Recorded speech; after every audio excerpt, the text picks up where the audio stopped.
Ini minum dulu. Kafka memberikan air putih. Fazila bergegar mengambil minuman dari Kafka. Sulit sekali baginya untuk minum di situasi itu. Kamu pasti kaget. Benar sekali, aku sangat membenci wanita ular itu. Namanya persis sepertimu, Fazila. Kafka menikmati salmonnya sambil berbicara tanpa henti. Kalau Fazila masih hidup, apa Bapak masih membenci dia? Aku harap tidak pernah bertemu dengan wanita jahat itu. Dia dulu suka menyiksa Ratna. Fazila ingat sekali 4 tahun lalu, dia memang sering melabrak Ratna. Ratna selalu menjadi wanita lemah dan Kafka adalah kesatria yang selalu menolong. Nyatanya perempuan itu punya tipu muslihat. Apa dia seburuk itu di mata Bapak?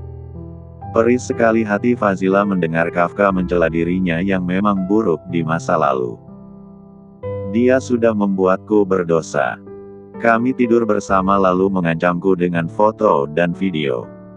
Apa kalian menikah, Pak? Fazila terus memancing untuk mengetahui sisi Kafka yang sekarang. Awalnya aku terpaksa menikah, tapi aku lekas mentalaknya di beberapa menit pernikahan. Itu artinya Nona Fazila itu hamil.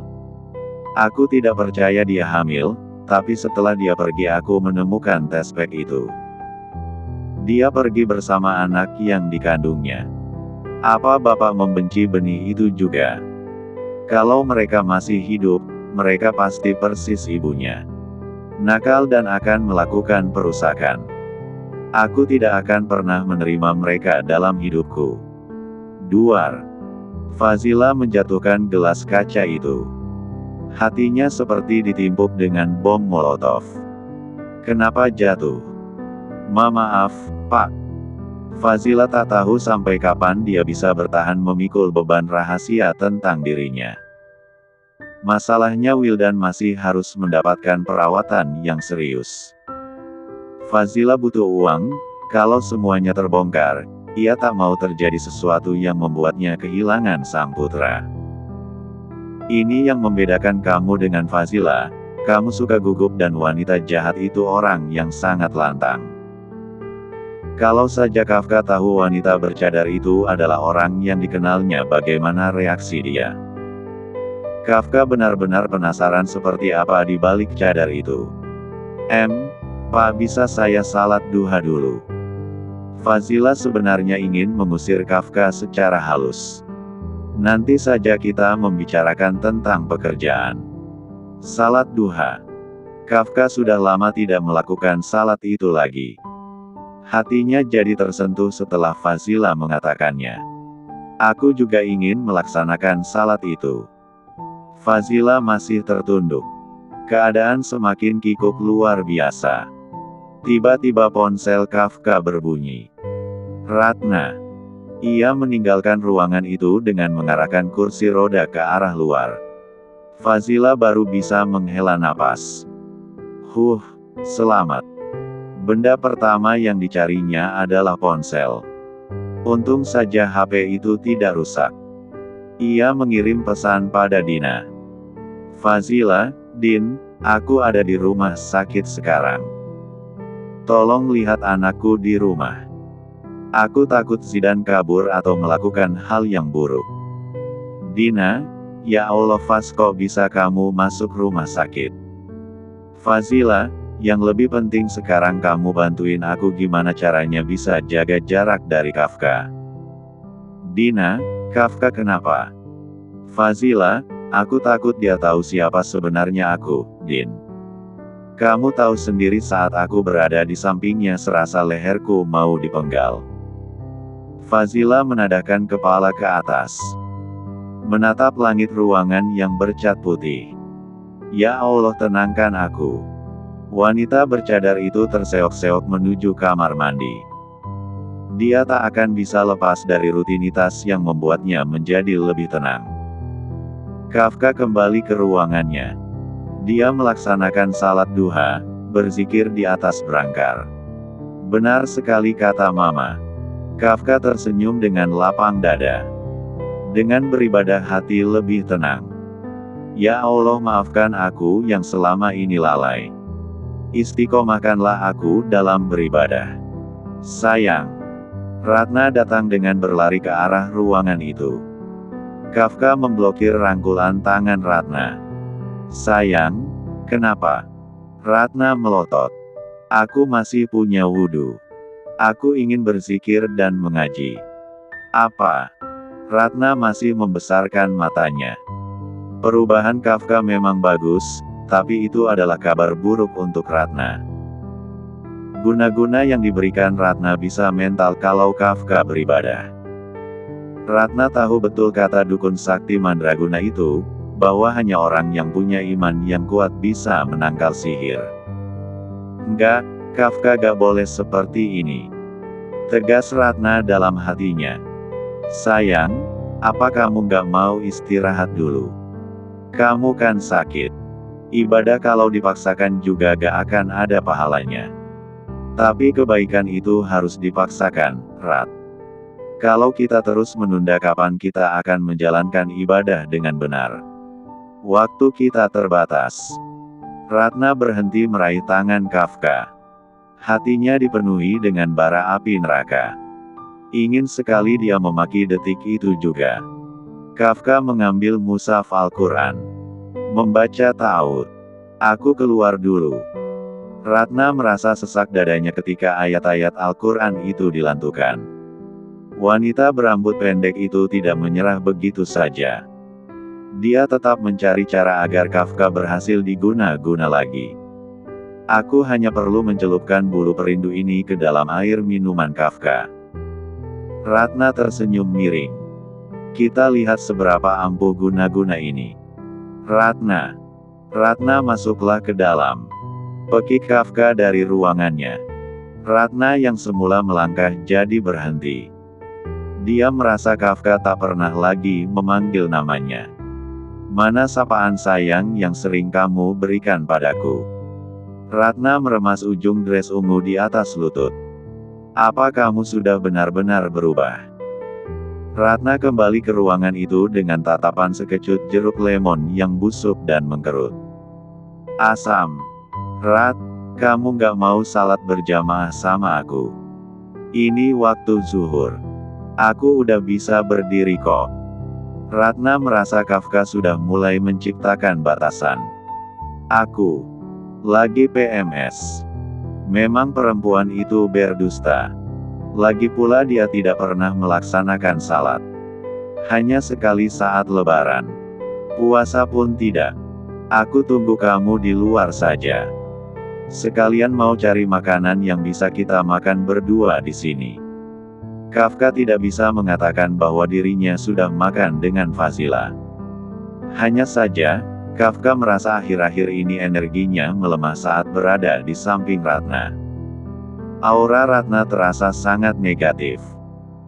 Kafka yang biasanya suka mencegat, tapi sekarang lebih memilih untuk membiarkan Ratna pergi begitu saja. Fazila sadar diri kalau dirinya tidak bisa berleha-leha di rumah sakit. Dia lekas mengemas ruangan itu lalu menyiapkan berkas-berkas pekerjaannya. Bismillah, aku kuat. Aku niatkan pekerjaan ini untuk ibadah. Fazila tersenyum. Memang rasa takut dan tenang dalam diri Fazila saling bersaing untuk mendominasi, tapi dia tahu rasa cintanya pada Allah yang akan menyelamatkan diri dari mara bahaya. Fazila berjalan terseok-seok ke arah luar dengan abaya hitam. Namun, dia berhenti setelah melihat Ratna yang ada di ujung lorong. Astagfirullah. Fazila kembali lagi ke ruangan itu. Aku belum siap untuk bertemu dengannya. Fazila mengingat fakta tentang Ratna. Bahwa mereka punya ayah yang sama dan Ratna balas dendam. Ya Allah, aku ikhlas dengan apa yang terjadi di masa lalu. Aku harap Ratna bisa sadar. Fazila ingat sekali apa yang dikatakan Dina. Kalau Ratna terus dibiarkan, dia akan menimbulkan banyak kerusakan untuk orang di sekitar. Apa yang harus aku lakukan? Fazila tak punya harta, tahta, dan koneksi seperti dulu. Wanita bercadar itu hanya bisa merahasiakan identitas dirinya serapat mungkin. Sebab, dia lebih mementingkan keselamatan sang anak. Baik, aku akan selesaikan masalah ini satu persatu. Setelah aku akan benar-benar pergi dari hidup kamu dan Kafka. Fazila baru berani menemui Kafka saat Ratna sudah hilang dari lorong itu. Fazila tersentak hatinya saat mendengar Kafka melantunkan ayat suci dengan nada tartil. Ia tersenyum. Masya Allah, bagus sekali. Assalamualaikum Pak. Kafka mengangkat kepala. Menyudahi pembacaan mushaf itu. Ada apa Faz? Saya akan bertemu dengan pihak kementerian untuk menjelaskan kondisi kita. Saya akan meminta jadwal ulang untuk pitching tender Islamic Center ini. Kafka memindai Fazila yang punya luka di jidat dan tangan.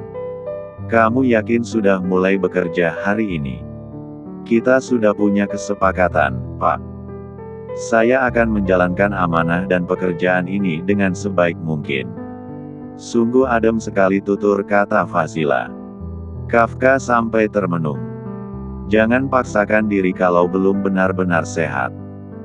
Saya baik-baik saja kok, Pak. Tapi saya mohon izin untuk pulang lebih dulu ya Pak. Saya tidak bisa meninggalkan anak-anak saya terlalu lama. Tunggu sebentar. Kafka mengambil black card miliknya. Beli oleh-oleh untuk anak-anakmu.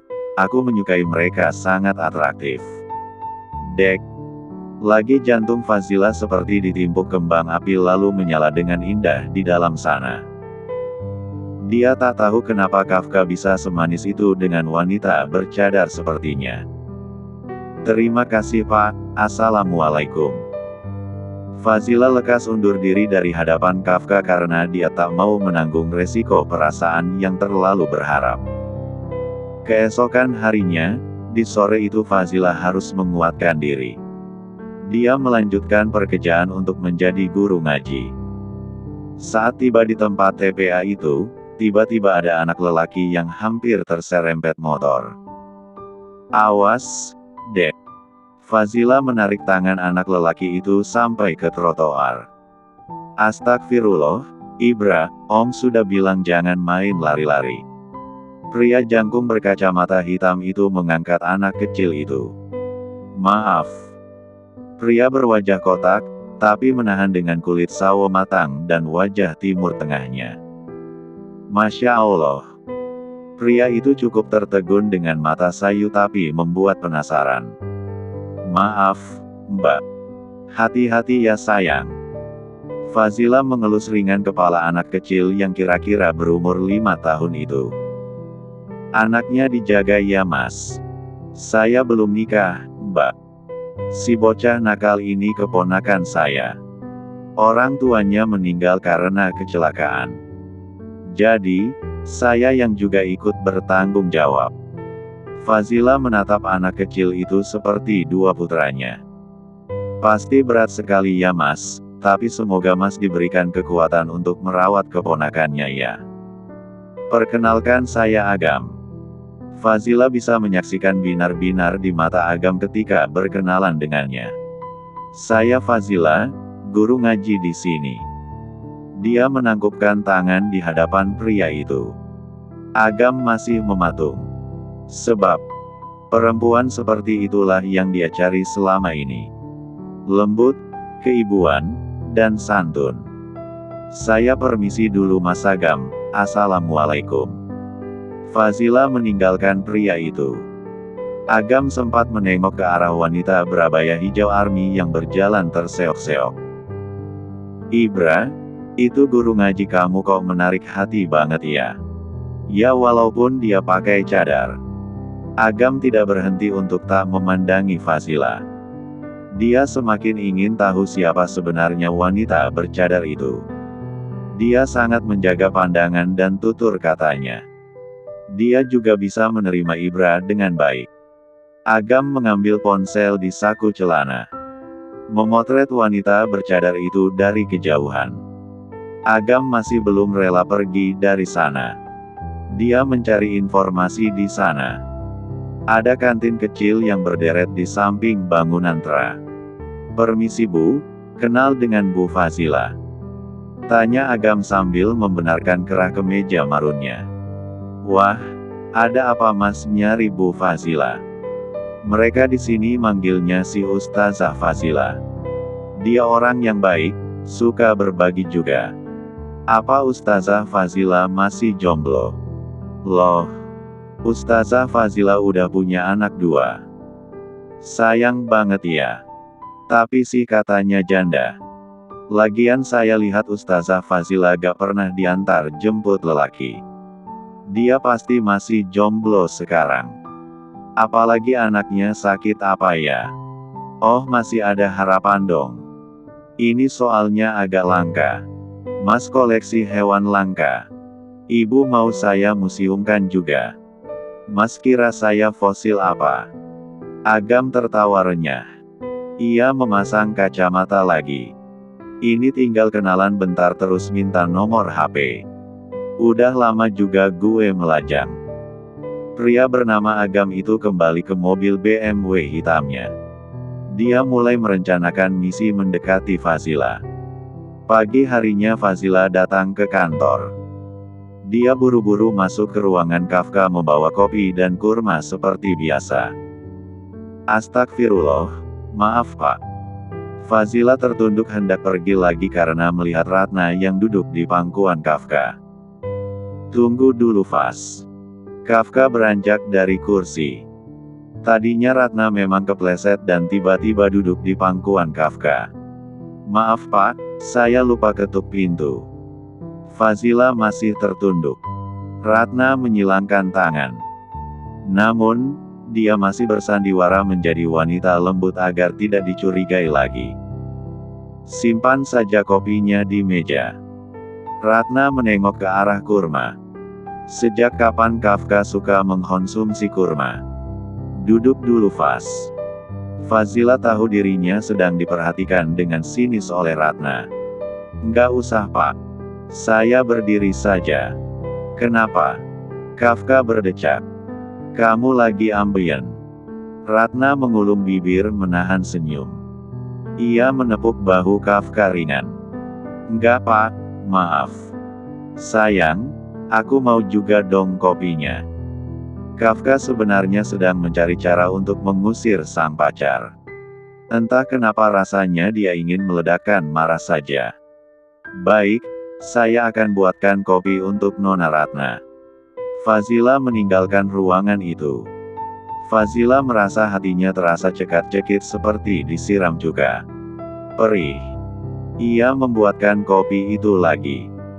Berat sekali kaki Fazila untuk kembali ke ruang Kafka. Kenapa bara api cemburu itu masih saja berkobar hebat? "Ini minuman untuk Nona." Fazila memberikan minuman itu. Prak. Astagfirullah. Fazila meneteskan air mata karena percikan air panas itu menerpa hijab sampai ke cadar.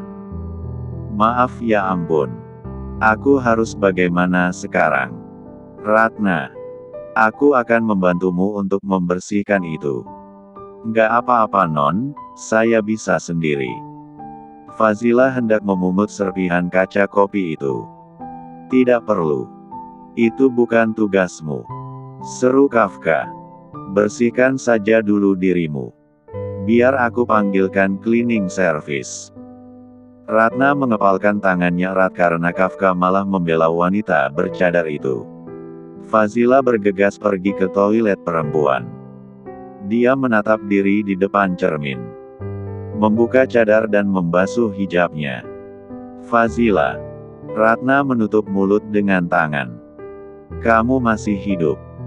Ratna menggosok mata, mencubit tangan sendiri, bahkan menamparkan pipinya sendiri. Plak. Au. Wanita berambut pendek itu menganga. Ternyata ini bukan mimpi. Fazila lekas mengenakan hijabnya lagi.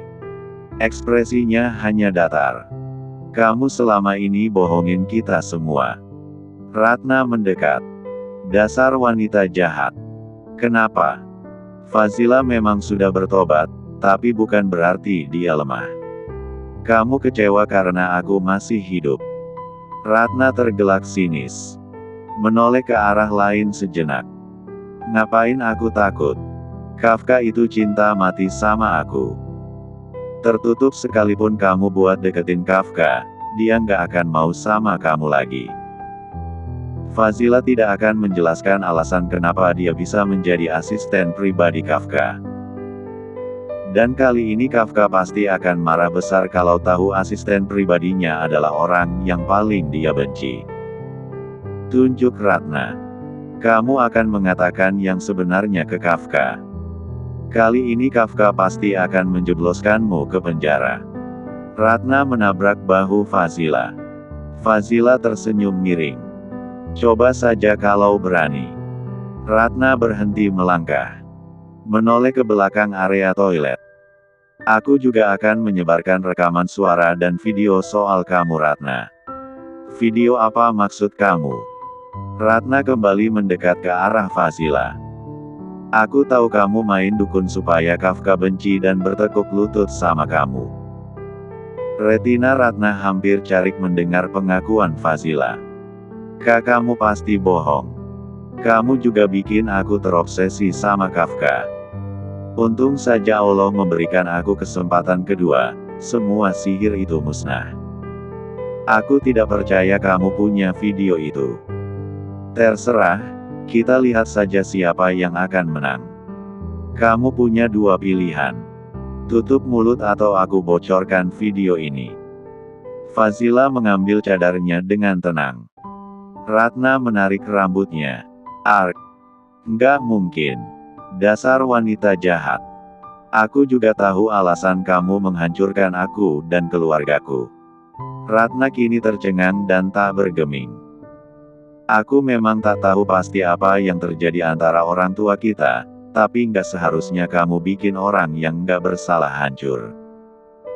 Itu adalah karma untuk papa kamu yang bikin aku nggak pernah ngerasain arti keluarga. Itu kesalahan papa aku, bukan akurat. Tapi kenapa kamu juga ngerebut Kafka? Karena aku juga ingin ada di posisi kamu. Dek. Fazila menahan debit air matanya. Mengepalkan tangan. Aku ikhlaskan Kafka, Rat. Tapi aku mohon jangan guna-guna dia lagi dan jangan beritahu siapapun soal aku. Ratna yang meneteskan air mata. Dia tak percaya wanita itu masih hidup. Kita masing-masing punya rahasia. Jadi, bersikaplah bijak. Kalau kamu masih ngotot menghancurkan aku juga akan menghancurkan kamu. Ratna tahu dia tidak punya pilihan selain mengikuti apa yang dikatakan Fazila. Kenapa kamu kembali lagi ke hadapan Kafka? Ratna mengepalkan tangan. Aku ingin membangun rumah tangga dengannya. Rat, apa kamu yakin rumah tangga kalian akan berjalan dengan baik? Hidup dengan dendam dan sihir itu yang membuat hidup kamu tidak tenang. Allah, persetan.